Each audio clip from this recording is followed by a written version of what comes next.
स्मृतीस्थळाच्या आजच्या या सत्रामध्ये आपण घेत आहोत 233 क्रमांकाच्या स्मृतीपासून पुढच्या स्मृती.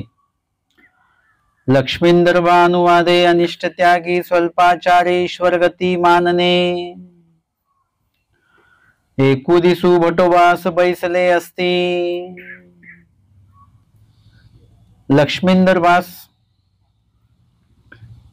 आणि समस्त गुरुकुळ आहे यांची धर्मचर्चा सुरू असताना त्यामध्ये सांगितलेलं आहे की अनिष्ट त्याग जर का केला, म्हणजे जे जे काही अनिष्ट म्हणून जे आहे त्या त्या गोष्टींचा म्हणजे अविधींचा जर का त्याग केला आणि स्वल्प आचरण जरी केलं, म्हणजे विहित विधीचा कमी का होईना पण आचरण केलं आणि ते करत असताना जर का त्याच्यामध्ये दोष नसेल तर ईश्वरगती मानणे, म्हणजे ईश्वरगती त्या जीवाला होऊ शकते असं या चर्चेच्या अंती एक निर्णय त्याच्यामधनं निघालेला आहे.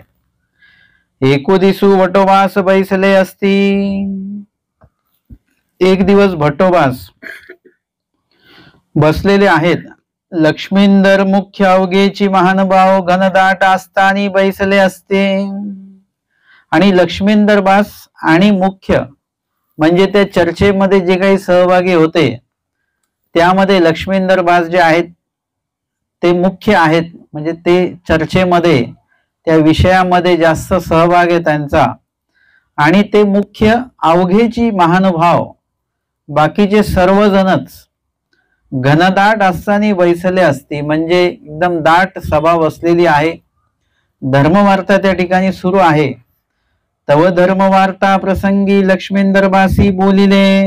आणि त्या धर्मवार्तेमध्ये जे काही निर्णय सुरू होता, किती आचरण केलं पाहिजे, कसं आचरण केलं पाहिजे, असा काही विषय त्यामध्ये सुरू असेल आणि त्या संपूर्ण चर्चेचा जो सारांश आहे तो सारांश लक्ष्मींदरबासांनी सांगितला की हे तिन्ही निषेध चुकवूनी, म्हणजे निषेध वाक्य आणि विहित वाक्य या दोन्हीवर हा विषय सुरू आहे. निषेध वाक्यामध्ये जे काही अविहित सांगितलेलं आहे, जे त्यागायचं आहे ते ज्यामध्ये सांगितलेलं आहे ते निषेध वाक्य आहेत. शास्त्रीपरीमध्ये विकार शून्य विकल्प शून्य हे निषेध वाक्य आहेत आणि देवता स्मरण हे विहित वाक्य आहे. तशा पद्धतीने या विषयामध्ये अनिष्ट आणि इष्ट या संदर्भामध्ये काहीतरी विषय सुरू आहे आणि त्या प्रसंगामध्ये जे अनिष्ट काय काय आहे ते त्या ठिकाणी मांडलं गेलेलं आहे, इष्ट काय काय आहे ते सुद्धा मांडलं गेलेलं आहे. आणि मग ते म्हणतात हे तिन्ही निषेध, हे तिन्ही म्हणजे जे आता चर्चेमध्ये सांगितले ते तिन्ही निषेध कुठले कुठले? विकार विकल्प आणि हिंसा हे क्रियावधीचे दोष आहेत. क्रियावधीचे म्हणजे काय? क्रिया करता क्षणी लगेच जीव जो आहे तो प्रमादी होतो, त्याला क्रियावधीचे दोष असं म्हटलं जातं. क्रिया घडता क्षणी, त्याला दुसरी कुठली आता पर्याय त्याला नाही, दोष घडला. आणि दुसरा असतो देहावधीचा दोष, म्हणजे क्रिया घडल्यानंतर देहपर्यंत त्याला प्रायश्चिताला उरी आहे, तो कधीही त्या संदर्भामध्ये प्रायश्चित्त घेऊ शकतो आणि त्या दोषापासून त्याचं निरसन होऊ शकतं. कदाचित तो सरळ सरळ प्रमादी होत नाही.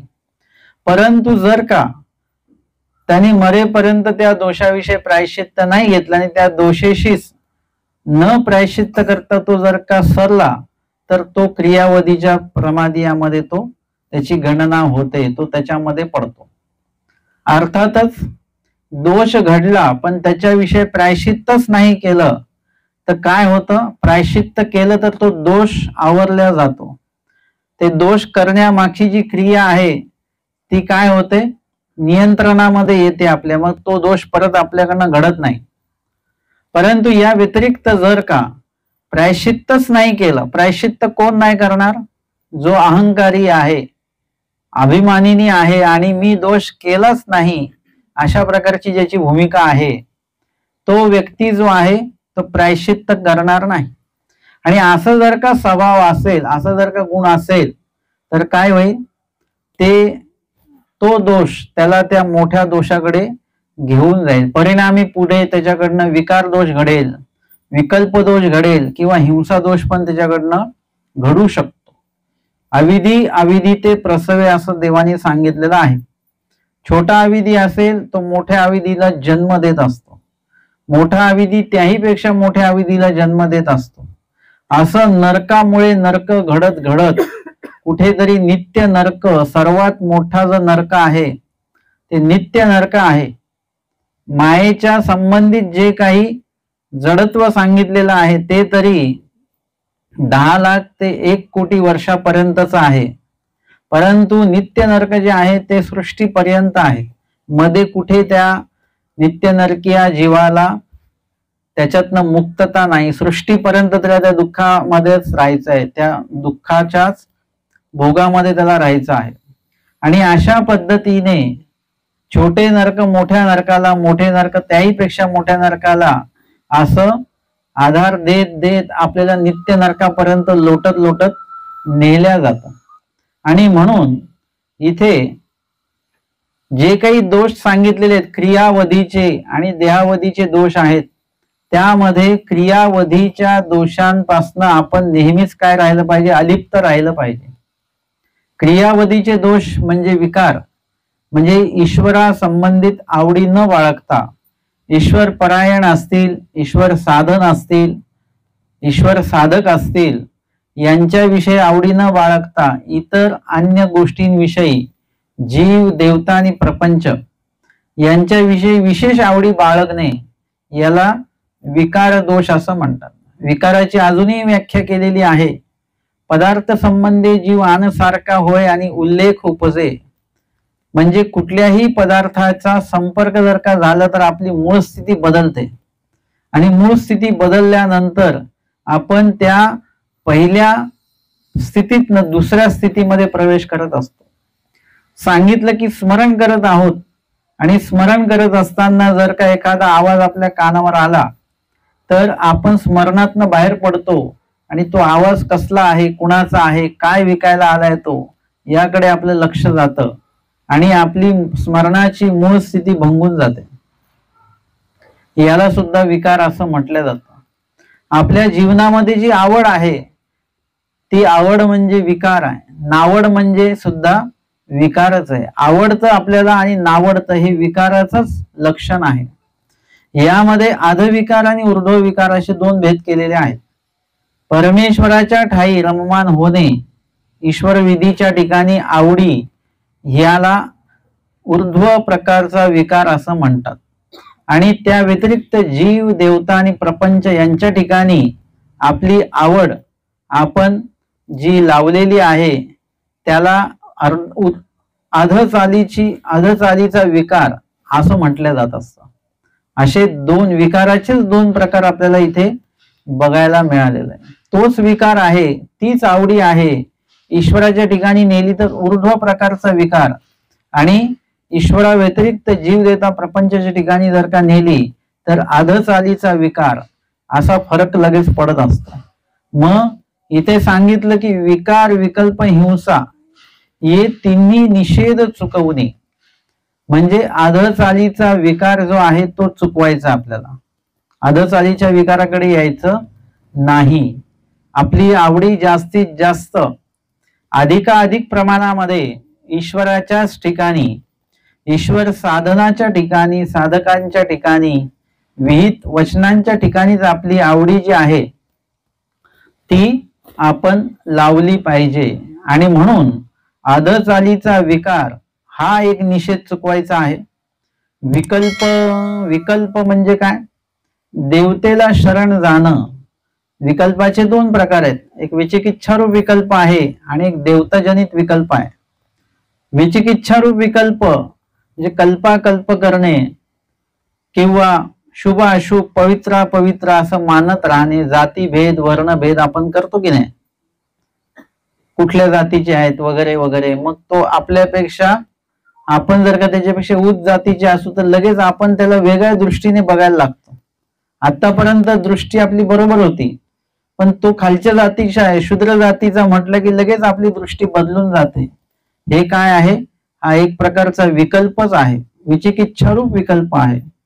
तो सुद्धा शून्य करायचा आहे, म्हणजे तो तर असलाच नाही पाहिजे आपल्याकडे. विकार तरी ऊर्ध्व प्रकारचा विकार आपल्याकडे असणार आहे, कारण जीव विकारा वेगळा कधी होतच नाही म्हणून. परंतु विकल्प मात्र अजिबात नसला पाहिजे, शून्य असला पाहिजे विकल्प. दुसरा विकल्प येतो देवता जनित विकल्प. देवता जनित म्हणजे देवतेला शरण जाणे. तो ईश्वराचा साधनवंत आहे, ईश्वराला तो समर्पित झालेला आहे, तो उपदेशी आहे, नामधारक आहे, वासनिकही आहे किंवा साधू आहे, अनुसरलेला आहे, एवढ्या टप्प्यांमध्ये तो आहे. आणि यदा कदा काळी जर का त्याने कुठल्या प्रकारे देवता जनित क्रियेला जर का ती व्यक्ती शरण गेली, मग ती नामधारक असो पहिल्या टोकाची किंवा अनुसरलेली असो दुसऱ्या टोकाची, दोघही यांनी जर का देवताजनित विधीला जर का ते शरण गेले तर तिथेच विकल्प दोष अंगवल्या जातो. त्याच्यामध्ये सगळंच आलं, मग छोट्या मोठ्या सगळ्याच बाबी त्याच्यामध्ये आल्या. जसं गंडे दोरे ताईत असतील, काही खड्यांच्या अंगठ्या घातल्या जातात, खूप लोक घालतात. कशासाठी घालतात काय माहिती, काय होतं त्याच्याने? स्वामींनी आधीच सांगितलं, येणे खडकेसी कपाळ घ्या पा. म्हणजे खडक म्हणजे काय? पाषाण. आणि ते बोटात घातलं जातं ते पण काय आहे? दगडच आहे, पाषाणच आहे. त्या पाषाणाला किती डोकं आपटलं तरी तुम्हाला काही प्राप्त होणार. तो स्वतःच, तो प्रपंच स्वतःच कशामध्ये आहे? निर्जीव आहे. तो निर्जीव प्रपंच तुम्हाला काय देणार आहे? आपले विशेष आहेत, आपले विशेष पण कसे आहेत? सजीव आहेत का निर्जीव आहेत? निर्जीवच आहेत. पण त्यांना वंदन केल्यानंतर लाभ का होतो आपल्याला? त्याच्यामध्ये शक्तींचा निक्षेप केलेला आहे म्हणून लाभ होतो.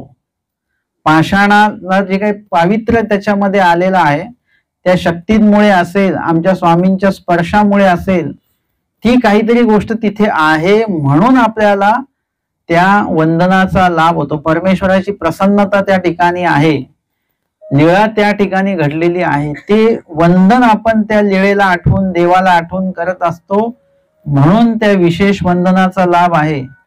परत स्वामींनी वंदन करायला सांगितलं, स्थान वंदन, विशेष वंदन, प्रसाद वंदन हे स्वामींनी सांगितलं आणि मग आपण करतो म्हणून त्या वचनाच्या पालनाचा सुद्धा आपल्याला उपयोग होतो. कारण एक वचन आपण देवाचं पाळत असतो. येथीच्या संबंधा गेले तेतुले ओटे ओटे, आधी करुणी तुम्हा नमस्कारणी किंगा, ही वचनाचं एक पालन करून आपण ते विशेष वंदन करतो. आणि विशेष वंदन, प्रसाद वंदन, स्थान वंदन केल्यामुळे त्या एका वचनाचं पालन होतं म्हणून सुद्धा आपल्याला वचन पालनाची योग्यता होत असते.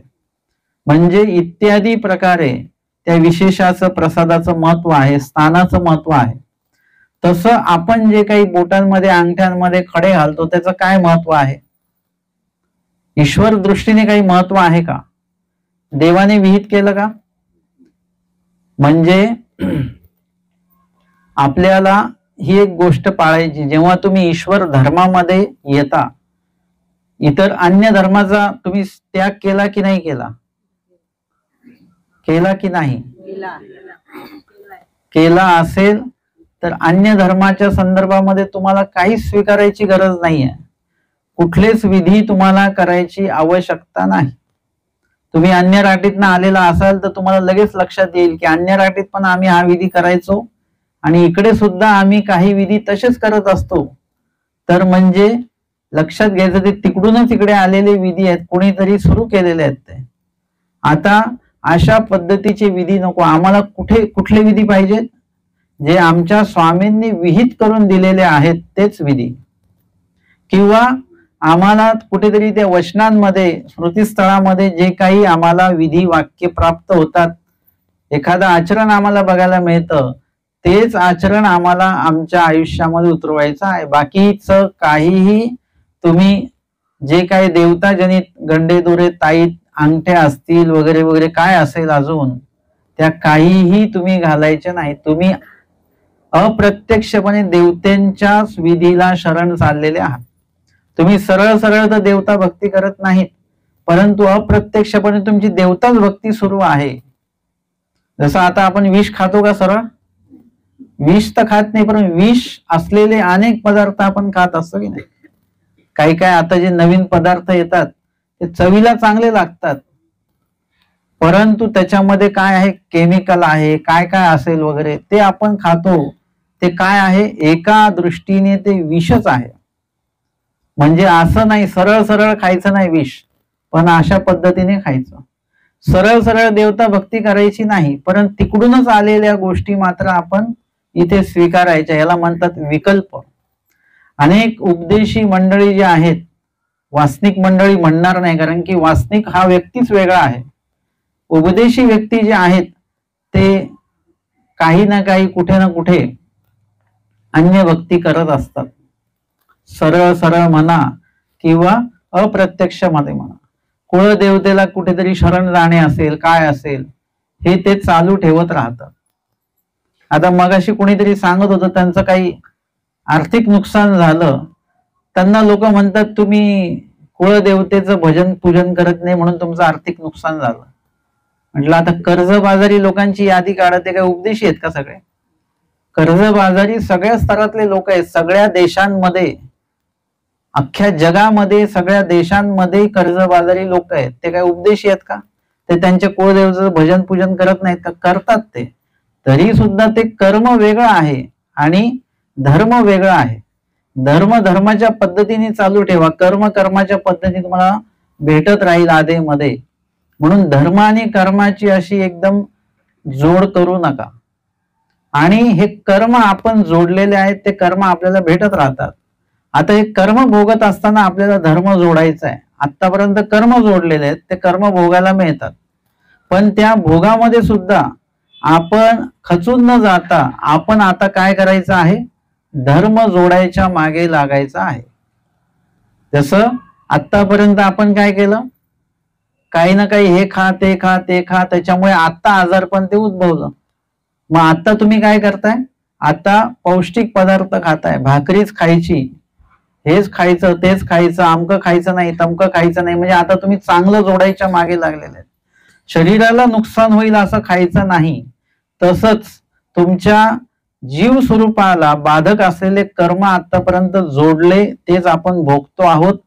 हे भोगत असताना आपण मग हळूच कुठेतरी देवता विधीला शरण जातो, त्याच्यातनं आपल्याला मुक्तता मिळेल.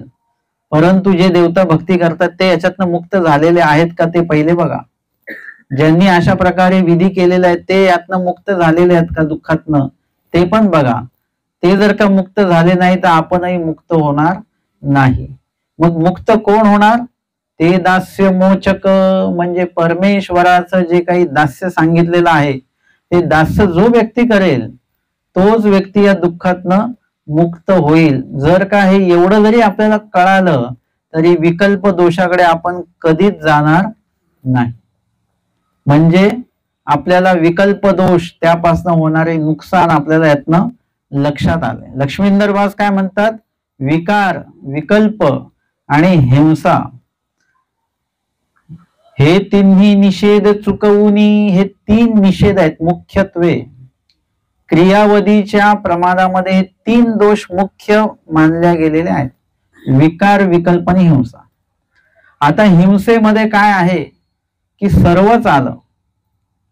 एखाद्याचं मन दुखवणं हे सुद्धा हिंसेमध्येच आलं. मनामध्ये हिंसक विचार करणं हे सुद्धा हिंसेमध्ये आलं. ते हिंसा वाचेने बोलणं हे सुद्धा हिंसेमध्ये झालं. आणि प्रत्यक्ष हिंसा करणं ते हिंसेमध्ये पूर्ण ती क्रिया तुमची घडली आणि त्याचा हिंसेचा लेप लागला. नुसतंच मानसिक केलेलं आहे हिंसा, मानसिक हिंसा जर का केलेली असेल, म्हणजे स्वतःच्या मनात हिंसक विचार आणले आहेत, तर त्याचंही भोग भोगावं लागणार. एखाद्याच्या मनाला दुखवलेलं आहे, मानसिक दुखवलंय त्यांना, ती पण हिंसाच आहे, त्याचाही भोग दुःख भोगावे लागणार. वरून वाचिके केलं, ती वाचिक क्रिया प्रत्यक्ष क्रिया करण्याकडे आपल्याला घेऊन जाणार, जे पूर्ण हिंसा त्याच्यामध्ये घडेल. ही झाली मनसा वाचा कर्तव्य हिंसा.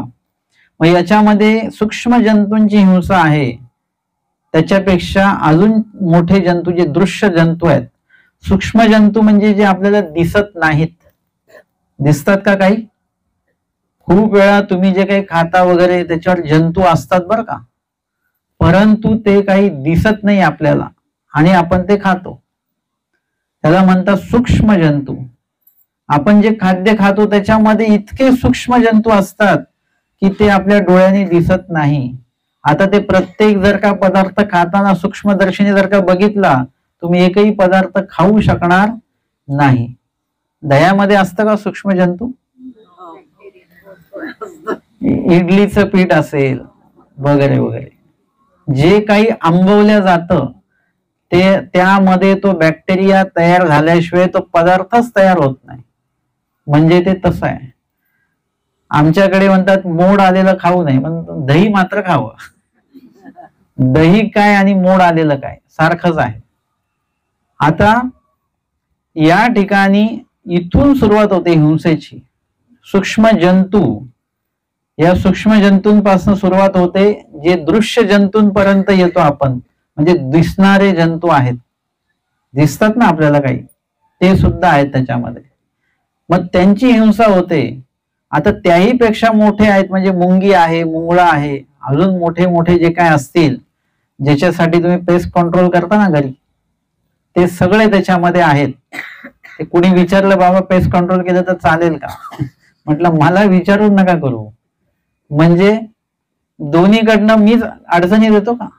करा म्हटलं तरी मीच अडचणीत, मीच निमित्त होईल. आणि नका करू म्हटल्यानंतर तुम्ही प्रत्यक्ष दिसल्यानंतर त्यांना माराल, त्याला पण मीच निमित्त होईल. तर मला काहीच विचारू नका, मी हो पण म्हणणार नाही, नाही पण म्हणणार नाही. म्हणजे अशा पद्धतीने सुद्धा तुम्ही हिंसेला निमित्त व्हायचं नाही. आपण काहीच बोलायचं नसतं.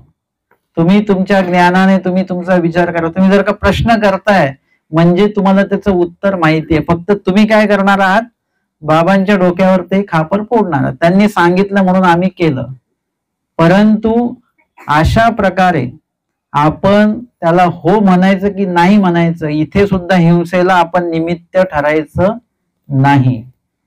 म्हणजे इतकं तारतम्य ठेवून बोलावं लागतं. हो म्हणायचं की नाही म्हणायचं किंवा शांत राहायचं, ते आपण त्या गोष्टीला निमित्त व्हायचं नाही. मग त्याही पेक्षा मोठे पशु असतील, पक्षी असतील, यांची सुद्धा हिंसा होत असते. आणि त्या हिंसेला सुद्धा आपण निमित्त व्हायचं नाही किंवा हिंसा स्वतःही ती करायची नाही. कारण की आमचे स्वामी सांगतात की चतुर्विध भूतग्रामा, म्हणजे स्वामींनी एकच वचन असं सांगितलेलं आहे की त्यामध्ये हिंसा ज्यांची ज्यांची होऊ शकते, असे सगळ्याच कर्मफळातले जीव एकाच वचनामध्ये आमच्या स्वामींनी घेतले. मुंगी विरून चिंतावे, तुमची मुंगी रान न व्हावी वगैरे, हे जे काही वचन की हिंसा पाप, पापात नरक वगैरे, हे जे काही सांगितलं असेल, चौयुगी हिंसा अधर्म सांगितलं, कलियुगी हिंसा अधर्म सांगितलंय. परंतु ह्या वचनामध्ये चतुर्फळातील सर्वच जे काही आहेत ते सर्व जीव त्याच्यामध्ये घेतलेले आहेत, ज्याच्यामध्ये चतुर्विध भूतग्रामा अभय द्यावे की, म्हणजे 4 प्रकारे जीवाचा जन्म होत असतो. मग ते काय काय येईल त्याच्यामध्ये, जसं जारज, अंडज, स्वेदज आणि उद्बीज. म्हणजे जे पोटातनं म्हणजे गर्भव्यवस्थेने जन्म होतो जीवाचा. अंडज म्हणजे अंड्यातनं जन्म होतो. स्वेदज म्हणजे घामातनं जन्म होतो, ऊ वगैरे असतं ना ते. आणि उद्बीज म्हणजे बी. याच्या व्यतिरिक्त अजून कुठूनही कसाही जीवाचा जन्म होत नाही. चतुर्विध प्रकारे जीवाचा जन्म होत असतो.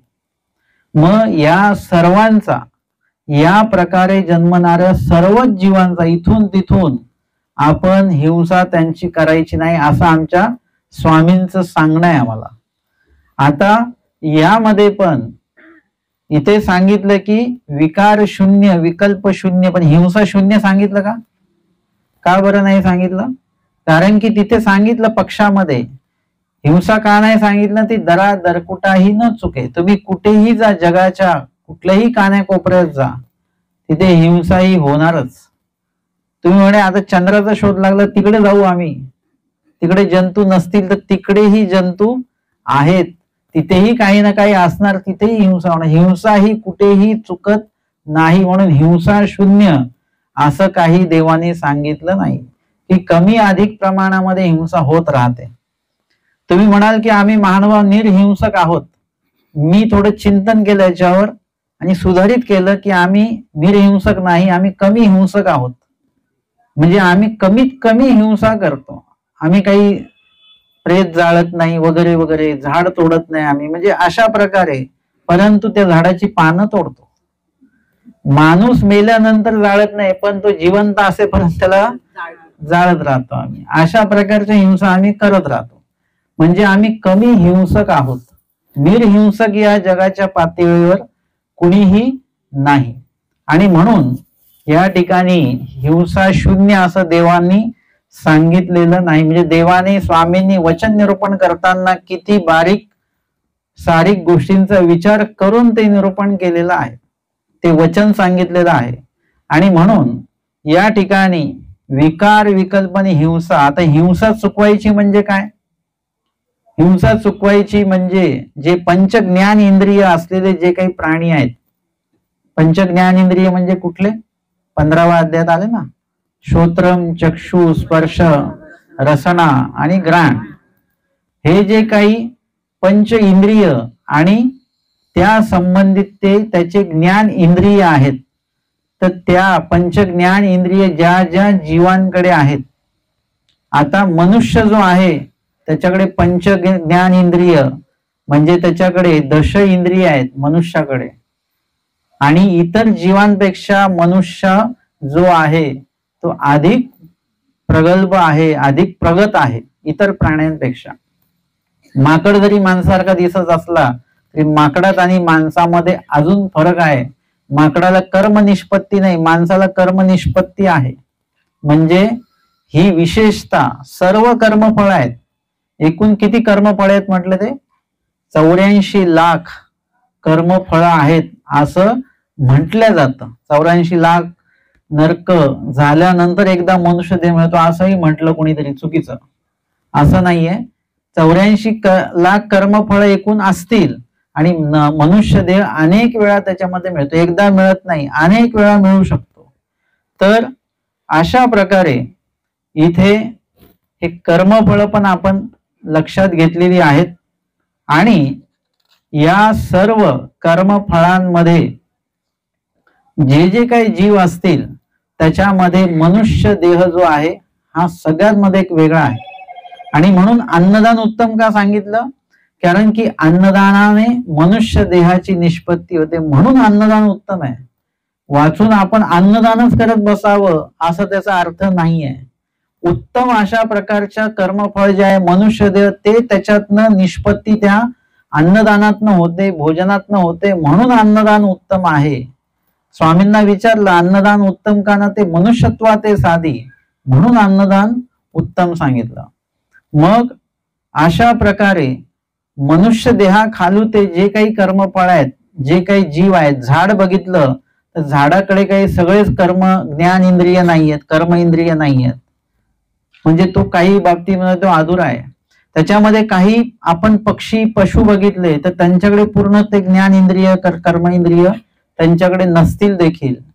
मग त्याच्यामध्ये असं घेतलं जातं बेडूक असेल, कासव असेल, इथून जे काही सुरू होतं त्यांच्याकडे पंचज्ञान इंद्रिय आहेत. मुंगीकडे पंचज्ञान इंद्रिय आहेत असं म्हटलं जातं, पण त्यामध्ये घ्राण इंद्रिय जे आहे नाक मुंगीचं ते अतिशय चांगलं आहे. म्हणजे त्याच्यामध्ये कमी जास्तपणा असू शकतो. मुंगीकडे 5 ज्ञानेंद्रिय असावेत किंवा कमी असतील त्याच्यामध्ये. परंतु ज्यांच्या ठिकाणी पंचज्ञान इंद्रिय आहेत अशा प्राण्यांची हिंसा आपल्याकडनं होता कामा नये. म्हणजे तिथून सुरू होतं ते. सूक्ष्म जंतूंची हिंसा तुम्ही टाळू शकत नाही. तुम्ही जे काही पापणी लवते त्याच्यामध्ये पण अनेक जीव त्या एका याच्यामध्ये मृत्युमुखी पडतात बरं का. आता तुम्ही जे बोलता बडबड करता त्याच्यामध्ये सुद्धा अनेक जीव जंतूंचं हिंसा होत असते. मग आता तुम्ही पापणी लावणं तर बंद नाही करू शकत, करू शकता का? पण मग तोंड बंद करू शकतो का आपण? निरर्थक बोलणं आपण टाळू शकतो की नाही? अधिकरणं वगैरे हे जाणकार व्यक्ती कमी का बोलतात?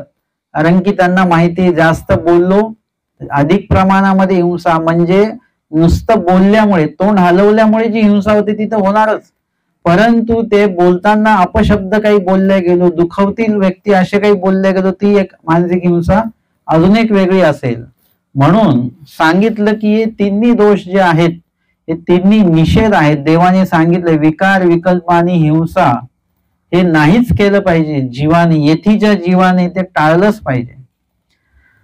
चुकवूनी म्हणजे चुकवून, आणि एकी वासना हे चारी निषेध, एका मताने, तीन नाही, त्यांनी काय सांगितलं? 4 निषेध. हे 4 निषेध जर का चुकवले, चौथा कुठला? तो स्मृतीच्या शेवटी सांगितलेला आहे.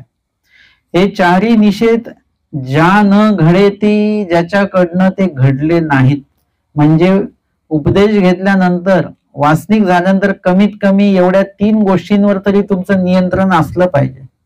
अधविकार नको, विकल्प दोष नको, आणि हिंसा तुम्ही करायची नाही. आणि चौथं पण सांगितलेलं आहे, या 4 गोष्टी जर का नाही घडल्या, त्या स्वल्प धर्मानुष्ठानेही ईश्वर होय, आणि त्याच्याकडनं खूप काही मोठे विधी घडले नाहीत, पण लहान सहान विधी जर का त्याच्याकडनं घडले, म्हणजे स्मरणाला दुसरा पर्याय नाही बरं का. तुम्ही म्हटले स्मरणाच्या बदल्यात आम्ही सेवादास्य केलं तर चालेल का? किंवा अजून काही सेवा केली तर चालेल का? अजून कुठला विधी केला तर चालेल का? चालेल ना, पण स्मरण हे नाही केलं तर चालणार नाही. स्मरण हे कंपल्सरीच आहे सगळ्यांसाठी, म्हणजे ते किती मोठे अधिकरण असो, भट्टोवास का असेना, त्यांना विधी कुठला आहे?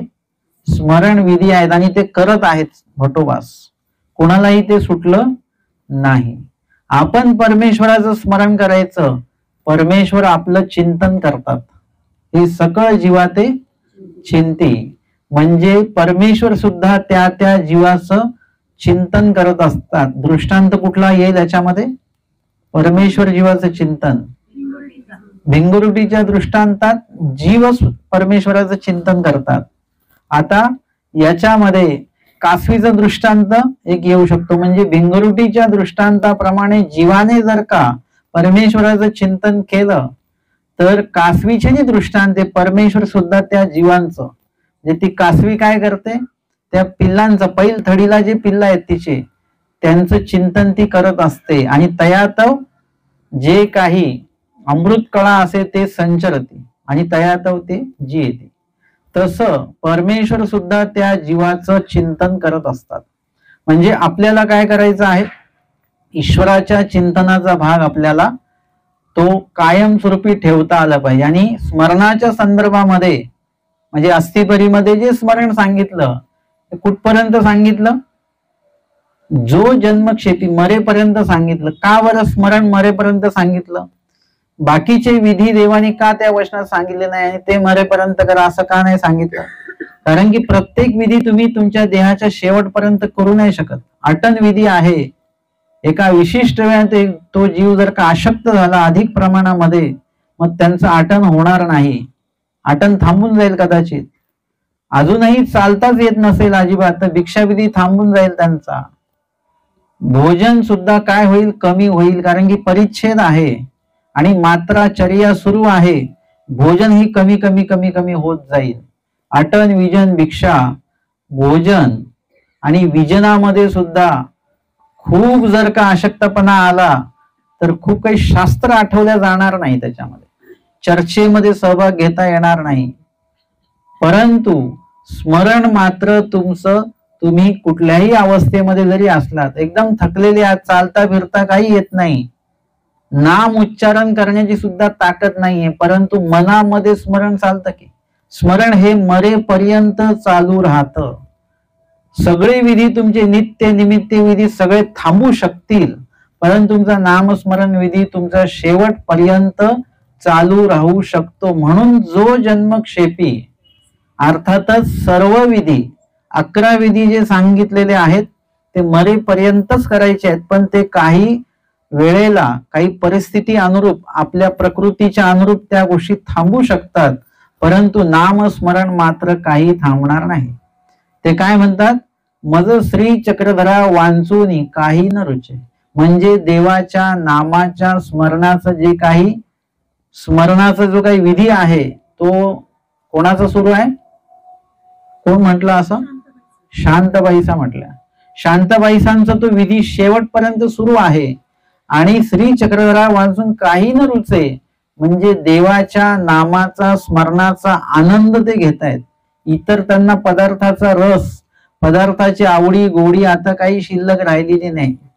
जिभेची चव नाही. आता अंतःकरण जे आहे, अंतःकरणाच्या ठिकाणी जे अधिष्ठान आहे ते अधिष्ठानाचा आनंद आता शांताबाईसा घेत आहेत. आणि तो आनंद यायला लागल्यानंतर बाकीच्या सगळ्या गोष्टी मग बंद होऊन जातात. आणि मग तो जीव आहे तो चातुर्तांश जरी खाईल तरी त्याला काही त्याचा त्रास होत नाही. पाऊण आहार घेईल, अर्धा आहार घेईल वगैरे वगैरे, जे काही आहारामध्ये कमी कमी मात्रा होत जाते, या संदर्भामध्ये कुठल्याही प्रकारची आवडी गोडी राहत नाही खाण्यापिण्या संदर्भातली. परंतु स्मरणाची आवडी मात्र शेवटपर्यंत असते. आमच्या महादाईसा पण भटोबास विचारतात तेव्हा सांगतात, हो देव आठवतो आहे. आणि ते म्हणतात की शेवटपर्यंत, आधीला पहिल्या दिवसापासून तर शेवटच्या दिवसापर्यंत देव तो तुवाची आठवीला, तुम्हीच आठवलेला आहे. इतकं भटोबास त्यांच्याबद्दल प्रशंसनीय उद्गार काढतात. आता सर्व थांबलेलं आहे, परंतु नामस्मरण मात्र सुरू आहे. आमचे माहीम भट्ट शेवटच्या टप्प्यामध्ये आहेत आणि भटोबासांची भेट घ्यायची आहे. आता सर्व विधी थांबलेले आहेत, परंतु देवाला आठवण्याचा विधी मात्र थांबलेला नाही. आणि म्हणून स्मरण हे तुमच्यासाठी देवाने असा एक विधी सांगितलेला आहे की तुमच्याकडे काही असो किंवा नसो, पण तुमचं स्मरण मात्र कायमस्वरूपी चालून ते शेवटपर्यंत तुम्ही जर का नेलं तर परमेश्वर तुम्हाला पूर्ण शेवटचा जो टप्पा आहे तिथपर्यंत परमेश्वर तुम्हाला नेणार, म्हणजे प्राप्तीपर्यंत परमेश्वर नेतात. आणि म्हणून इथे सांगितले की स्वल्प धर्मानुष्ठाने ही, स्वल्प खूप नाही केलं पण स्वल्प जरी केलं पण मनापासून केलं.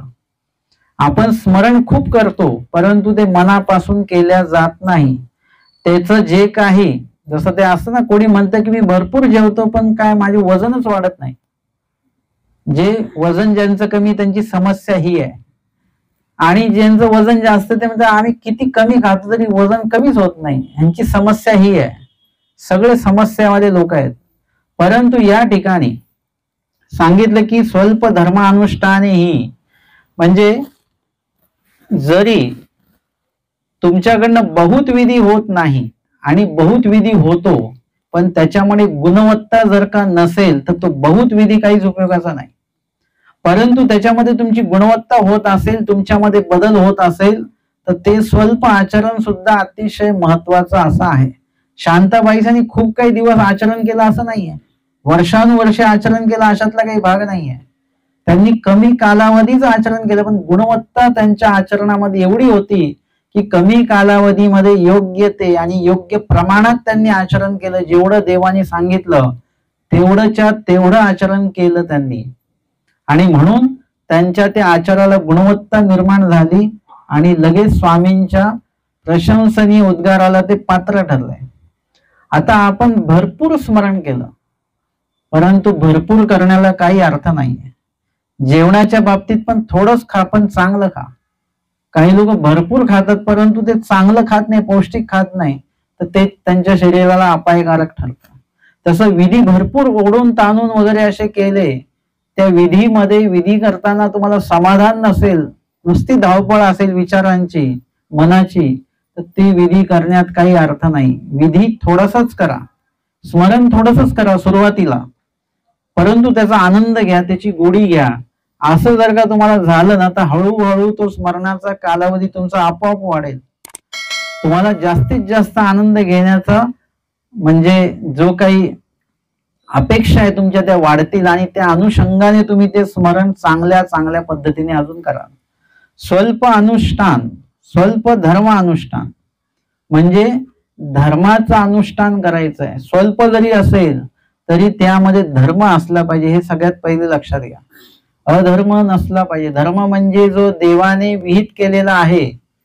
असन्निधान काय?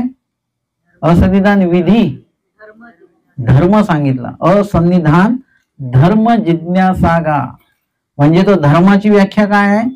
जीविते धरीला सांडिताही न संडे, शेवटपर्यंत त्याला म्हणतात धर्म. आता आपण एकदा स्वीकारल्यानंतर तो विधी परत सोडला गेला नाही पाहिजे आपल्याकडनं, तो तसाच ठेवला पाहिजे. त्याला म्हणतात धर्म.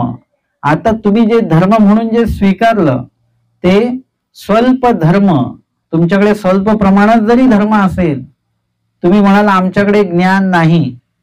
मी तर अलीकडे सांगतो, ग्रस्त मंडळींनी खूप काही अभ्यास करत बसायचं नाही. खूप अभ्यास केल्याने देव भेटतो असं नाहीये. आमच्या स्वामींनी कुठेही अभ्यासेतयाचा धर्म सांगितलंच नाही. काय सांगितलं? आचरेतयाचा धर्म सांगितलेला आहे. म्हणजे जेवढं काही तुम्हाला वचन, आचरणयुक्त वचन जे प्राप्त होतात त्या त्या वचनांचं तुम्ही काय करा? संग्रह करा आणि ते वचन पालन करायला लगेच सुरुवात करा. म्हणजे काही लोक ते पदार्थ भजी वगैरे बनवतात बघा, ते बनवताच खायला करतात ना, खातात की नाही ते. आणि त्याला माहिती एकदा एक पूर्ण जर का आपण काढत राहिलो भजी तर शेवटी आपल्याला खाऊ वाटणार नाही असं. मग ते कसे झालेत भजी, मीठ बरोबर आहे का, या बहाण्याने एक एक भजा तो भजा काढणारच खात असतो. म्हणजे काय आहे? चांगलं आहे ते, वाईट आहे असातला भाग नाहीये, चांगलंच आहे. कारण की तो त्याला त्याच्या संदर्भातली आवडी आहे. आपण जे काय तयार करतो आहोत ती खाण्याची त्याची आवडी आहे.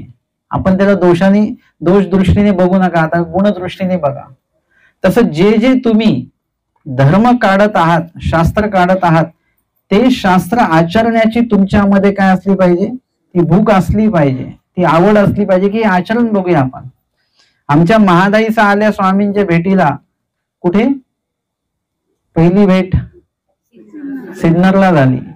पहिली भेट त्या परिवारामध्ये भटोवासांची होणार होती, तर ती कोणाची झाली? महादाईसांची झाली. महादाईसा उमाईसा यांना राहवलंच नाही की दादोसांचे गुरु कसे आहेत, त्यांना ते उत्सुकता लागली. हे बाजारात गेले, ते बघून आले. ह्याला काय म्हणतात? उत्सुकता जी आहे, तो विधी जो आहे तो लवकरात लवकर प्राप्त झाला पाहिजे या दृष्टीने महादाईसांची हालचाल आहे. आणि त्या अनुषंगाने ते लगेच त्या गेल्या सुद्धा आणि स्वामीचं दर्शन झालं सुद्धा. म्हणजे 1 तासाने जे दर्शन होणार होतं नंतर 1 तास आधी दर्शन झालं. ह्या लाभ झाला की नाही? तसं आपल्यातले जे काही असे गुण आहेत की जेणेकरून ते शास्त्र काढत असताना ते शास्त्र कधी आम्हाला आचरायला मिळेल अशा प्रकारची मानसिक आचरण तुमचं सुरू झालं पाहिजे. वास्तविक आचरण तुमचं चालू होण्याआधी मानसिक आचरण पहिले सुरू होत असतं. ते सुरू झालं पाहिजे शास्त्र काढतानाच. एखादं वचन प्राप्त झाल्यानंतर हे वचन मला कसं पाळता येईल ह्याच्याविषयी लगेच विचार करायचा आणि त्या पद्धतीने, त्या आधाराने तुमच्याकडे शास्त्र किती स्वल्पच येईल. आपल्याला काही भरपूर ऐकायला मिळतं अशातला भाग नाही, किंवा ऐकलेलं भरपूर शास्त्र आपल्या अंतःकरणात राहतं असं सुद्धा काही नाहीये. जेवढं ऐकलं 1 तासातलं 1च मिनिटाचं लक्षात राहतं, कधी कधी असंही होतं. मग 10 दिवसातलं ऐकलं परंतु राहिलं 1च तासातलं लक्षात, असंही होतं. पण जेवढंही तुमच्या अंतःकरणामध्ये धर्म राहिलेला आहे, संग्रहित झालेला आहे, शिल्लक राहिलेला आहे, तो तेवढा तुम्ही काय करा? उपयोगामध्ये न्या. जसं पाऊस पडला आणि नदीमध्ये भरपूर पाणी पडलं, मग नदीमध्ये पण भरपूर पाणी आलं सुद्धा आणि ते वाहून पण गेलं. आता तुम्ही कुठलं पाणी उपयोगात आणता? जे नदीमध्ये साठलेलं पाणी, जे वाहून गेलं नाही, ते पावसाचं पाणी साठून राहिलं. वाहून गेलेलं गेलं, पण साठून राहिलेल्या पाण्याचा उपयोग तुम्ही घ्या. खूप जर का तुम्ही ते वाहून जाणार पाणी साठवायच्या मागे लागाल तर कदाचित ते शक्य होणार नाही. पण जेवढं साठलेलं पाणी आहे ते मात्र उपयोगी न्या. ते वाहून गेलेल्या पाण्याचाही तुम्हाला नंतर कधीतरी उपयोग होईलच. ते कुठे ना कुठे धरणामध्ये जाऊन ते संग्रहित राहणार आहे. तसं पाण्याच्या बाबतीतला जर का विषय जरी सोडला आपण, तरी धर्माच्या बाबतीमध्ये वेगळा निर्णय आहे की धर्माच्या बाबतीत जेवढं काही धर्म साठला तेवढा धर्म आचरण करा. आता जो धर्म नाही समजला आपल्याला, जे शास्त्र नाही समजलं, ते डोक्यावरून गेलं, ते नंतर हळूहळू हे शास्त्र जर का संग्रहित ठेवलं तर ते शास्त्र सुद्धा आपल्याला नंतर कधी ऐकायला मिळेल किंवा प्राप्त होईल, समजेल, आणि परत ते सुद्धा संग्रहित होत होत ते शास्त्राचा संग्रह आपल्याकडे वाढेल. परंतु तो संग्रह जो आहे तो कसा असला पाहिजे? आचरण युक्त असला पाहिजे, तर त्याचा उपयोग आहे. खूप वेळ जर का तुम्ही पाणी असंच ठेवलं, त्याच्यामध्ये जंतूंची निर्मिती होते, लगेच जंतू निर्मिती होत असते. म्हणून ते पाणी कसं असलं पाहिजे? हलतं असलं पाहिजे. तुम्ही म्हटले पाणी फिल्टरचं आहे, मग त्याच्यात जंतू नसतात, परंतु फिल्टर झालेलं पाणी सुद्धा काही वेळ स्टोर असतं की नाही त्याच्यामध्ये, मग त्याच्यामध्ये जंतू तयार होतात. म्हणून तर महानुभाव लोक असतील तर ते फिल्टरच्या पाण्याला सुद्धा शोधणंच लावणार, कारण की त्यात ते जंतू तयार झालेले असतात. म्हणजे एवढा सखोल विचार आहे. तसं तुम्हाला ते जे काही आचरण आहे त्याचं डबकं करायचं नाही. ते शास्त्राचं, शास्त्र हे आचरणयुक्त शास्त्र जर का असेल, आमचे स्वामींनी वचन एक सांगितलेलं आहे, एक शास्त्र जाणूनी बोले आणि एक नेणूनी बोले. ह्या वचनाची जर का लीळा ऐकली आणि मग वचन वाचलं, त्या वचनाचा संदर्भच लागत नाही, नेमकं हे वचन स्वामींनी का म्हटलं. आणि मग त्याचं उत्तर असं आहे की एक शास्त्र जाणूनी बोले, एक नेणूनी बोले. नेणूनी बोले आणि जाणूनी बोले म्हणजे एखाद्याने त्या शास्त्राचं आचरण केलं, त्याचा अनुभव घेतला आणि मग तो बोले. आणि एक नेणूनी बोले म्हणजे त्याने अनुभव काहीच नाही घेतला, तो स्वतः स्मरण करत नाही, परंतु स्मरणाबद्दल तो सांगतो. हे काय आहे? नेणूनी बोले, त्याचा अनुभव नाही घेतला. आणि एक अनुभवूनी, शास्त्राचा अनुभव, आचरणाचा अनुभव घेतला आणि मग तो जेव्हा बोलतो, त्या दोन्हींच्या बोलण्यामध्ये तुम्हाला लगेच फरक लक्षात येणार की जो जाणूनी बोले त्याचं शास्त्र जे आहे, त्याच्याकडनं शास्त्र ऐकलं, ते लगेच बीजरूप होणार, ते लगेच अंतःकरणामध्ये बसणार तुमच्या, आणि त्याचं आचरण लगेच सुरू होणार. आणि नेणूनी बोले, त्याला स्वतःलाच अनुभव नाही पण तो बोलतोय. म्हणजे जसं प्रपंचातला एखादा ज्ञानी असेल, प्रपंचात आहे पण त्यांनी अभ्यास सुंदर केलेला, चांगला केला, पण अनुभव नाहीये. दीक्षेला गेल्यानंतर काय अनुभव होतो त्याला माहितीच नाही. आणि एक जाणूनी बोले, अनुसरलेला व्यक्ती आहे, तेच शास्त्र जर का तोच व्यक्ती अनुसरला आणि भिक्षा वगैरे मागून आल्यानंतर आता तो भिक्षाविधीची वचन जेव्हा सांगेल, तेव्हा तो जाणूनी बोले, आता तो उत्तम प्रकारे त्याचं विवेचन तो व्यक्ती करेल. अशा प्रकारे आपल्याला स्वल्प धर्म जरी आत्ता असेल तरी त्याचं आचरण मात्र आपण आत्ताच पासून सुरुवात जर का केलं तर लक्ष्मींदर बास म्हणतात, स्वल्प धर्मानुष्ठाने ही ईश्वर होय, त्याच्याने सुद्धा परमेश्वर होईल. तुम्ही म्हटले की ना 1238 वचन पाठ असल्यावरच देव होईल, नाही. त्याचे अर्थ पाठ असल्यावरच देव होईल, नाही. त्याचं जर का 4-5 वचनांचं आचरण जरी तुम्ही करत असाल, शांताबाईसांना किती विधी विहित केले स्वामींनी, ते बोटावर मोजण्या एवढेच आहेत बरं का. ते काही जास्त 51 वचन नाही सांगितले देवाने, 10-12 गोष्टी स्वामींनी सांगितलं, एवढं पाळा फक्त, बस एवढंच सांगितलं आणि एवढंच पाळलं त्यांनी. खूप काही सांगितलं नाही आणि खूप काही पाळत बसलेले नाहीये. परंतु मात्र जेवढं सांगितलं तेवढं मात्र एकदम त्यांनी प्रामाणिकपणे ते केलेलं आहे. आणि त्याच्यामुळे काय झालं की त्या गोष्टीमुळे त्यांच्याकडचा जो काही धर्म आहे तो स्वल्प जरी धर्म असेल तरी त्यांनी तो अशा पद्धतीने आचरला. आणि ते आचरण करत असताना तुम्हाला हे सांगता येईल की त्यांनी विकाराला ते शरण गेले नाहीत. म्हणजे स्वामींनी काय सांगितलं की तुम्हाला आवडेल ते खा, असा आमचा निरोप द्या त्यांना. आवडेल ते खा. आवडेल ते म्हणजे काय? पदार्थ. ज्या पदार्थासाठी आपली जी धावपळ चालू आहे ना, आपली धावपळ कशासाठी चालू आहे? याच पदार्थांसाठी चालू आहे. हे पाहिजे, ते पाहिजे, ते पाहिजे. म्हणजे आपल्याला काय काय पदार्थांची आठवण येते, ते पदार्थ बनवून बनवून खातो आपण, विकत आणून खातो. म्हणजे हे काय आहे? पदार्थांची आवडी एवढी आहे आपल्याला की त्यामध्ये परमेश्वराची आवडी आपली कमी होते. म्हणून देवाला आवर्जून सांगावं लागलं, भोजनी परमेश्वर व्हावा किंगा, जेवताना देवाला आठवा सांगावं लागलं, कारण की भोजन करताना आपण देवाला आठवत नाही, कारण आपल्याला पदार्थातली गोडी जास्त आहे, वस्तूंची गोडी जास्त आहे, व्यक्तींची गोडी जास्त आहे, परंतु परमेश्वराची गोडी आपली कमी आहे. परंतु आमच्या शांताबाईसांनी या विकाराला त्या शरण गेल्या नाहीत. ते म्हणाले की तुम्हाला आवडेल ते खा, म्हणजे अधविकार आहे. त्या अधविकाराचा त्याग देवानी तेव्हा त्यांना आधीच करायला सांगितलेला होता. आता स्वामी त्यांची परीक्षा घेतात की जा, आपल्याला होतं ना तसं. तुम्ही म्हणता 1.25 महिना हा पदार्थ मी सोडलेला आहे, तुम्ही वाटच बघत असता 1.25 महिना कधी संपतो, आणि 1.25 महिन्याच्या लगेच पुढचा जो दिवस आहे त्यावेळेला तो कधी जर पदार्थ भेटला तर तुम्ही जीव तोडून तो पदार्थ खाता की खूप 1.25 महिना मी एक परिच्छेद केलेला आहे वगैरे वगैरे. आपण त्या दृष्टीने आहोत की आपण जर का सूट मिळाली तर लगेच त्या सुटीचा पुरेपूर आपण उपयोग घेत असतो. आता इथे स्वामींनी त्यांना सूट दिलेली आहे की तुम्हाला आवडेल ते खा, अधविकार आहे. परंतु शांताबाई म्हणतात नाही, मला श्री चक्रधरा वाचून काही न रुचे, म्हणजे इथे काय आहे, ऊर्ध्व विकार आहे. आवड कुठे आहे, ईश्वराच्या ठाई आवड आहे. परत एवढं सगळं होऊन सुद्धा विकल्प शून्य म्हणजे देवतेला शरण गेल्या नाहीत शांताबाईसा, बरोबर. विकाराची शून्यता बघायला मिळाली, विकल्पाची शून्यता आहे, देवतेला वगैरे कोणाला शरण गेल्या नाहीत. हिंसा शून्य म्हणजे हिंसा सुद्धा त्यांनी आवर्जून असे कुठल्या पंचज्ञान इंद्रियाची वगैरे कशाची हिंसा केली नाही.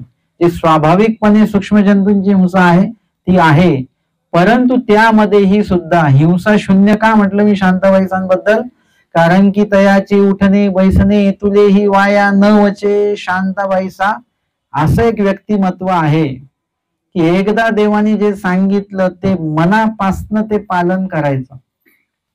ते इतकं मनापासनं पालन आहे की त्यांचं उठणं बसणं जेही चालू आहे ते ईश्वर विहिता वेगळं उठले बसले नाही शांताबाईचा अजिबात. त्याच्यामुळे त्यांच्या उठण्या बसण्याने सूक्ष्म जंतूंची हिंसा जरी झाली तरी त्याचं पातक मात्र काही शांताबाईसांना लागलं नाही, कारण की ते ईश्वर विहित विधीशिवाय एकही हालचाल त्यांनी केलेली नाही. म्हणून हिंसा सुद्धा एक प्रकारे शून्यच आहे त्यांच्यासाठी. म्हणजे ह्या तिन्ही गोष्टी शांताबाईसांनी पाळल्या. आणि धर्म किती आहे त्यांच्याकडे, स्वल्प धर्म, स्वल्पच धर्म आहे. देवानी सांगितलं तेवढं आचरण, आणि मोक्षाला जाण्यासाठी एवढं आचरण भरपूर आहे. आपल्याला जर का ज्ञानी म्हणून मिळून घ्यायचं असेल तर भरपूर अभ्यास करावा लागेल. माझा अभ्यास भरपूर आहे दाखवायचंय लोकांना तर मला भरपूर अभ्यास करावा लागेल.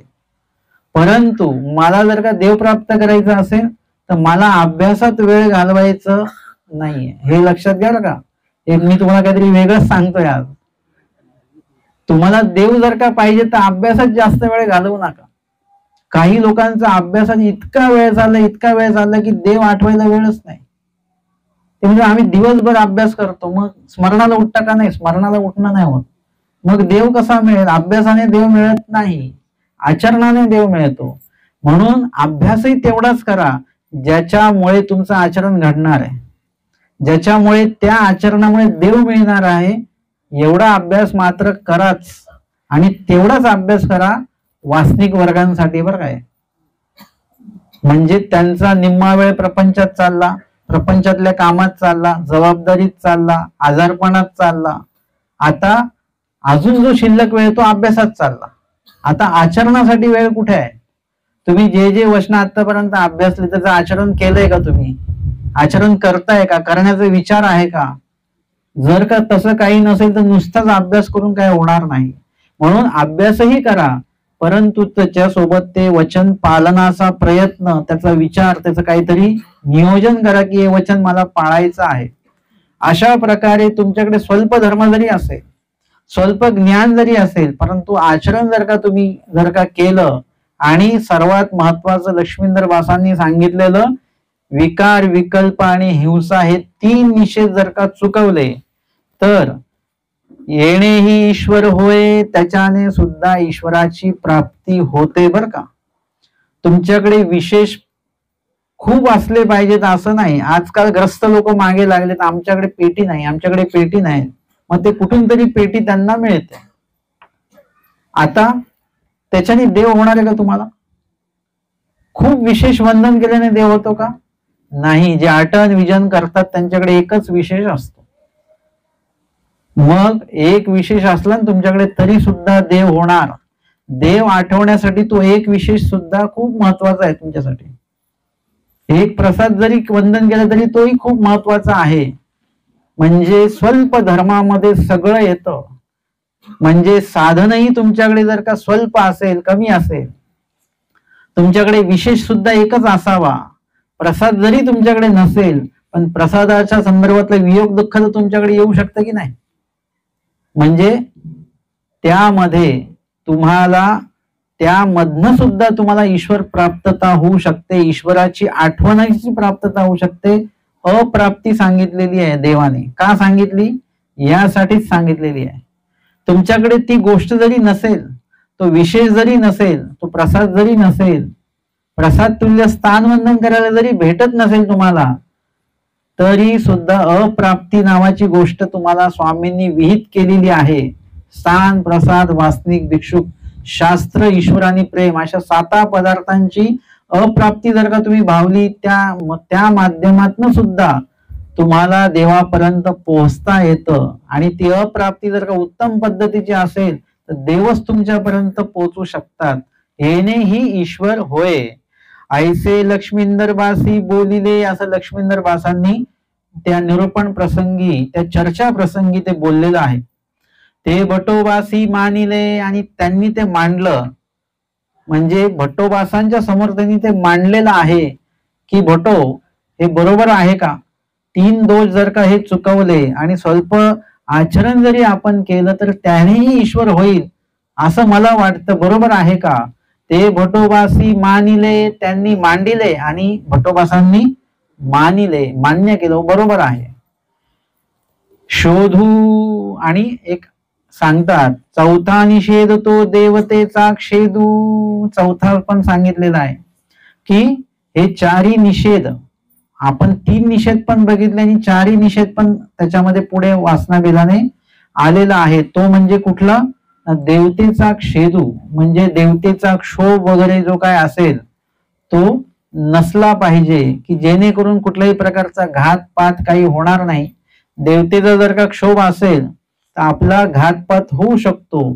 म्हणजे हिंसा ही इतरांची होता कामा नये आणि हिंसा ही आपली सुद्धा होता कामा नये. आत्मघात हा आपलाही होता कामा नये. एवढ्या 4 गोष्टी जर का आपल्याकडनं व्यवस्थितपणे पाळल्या गेल्या आणि नामस्मरण आणि नित्यविधीतले काही वचन, निमित्तविधीतले काही वचन जरी तुम्हाला घडले किंवा सगळी वचन थोड्या थोड्या प्रमाणात जरी घडत असतील तरी सुद्धा काय आहे, त्याने परमेश्वर होईल.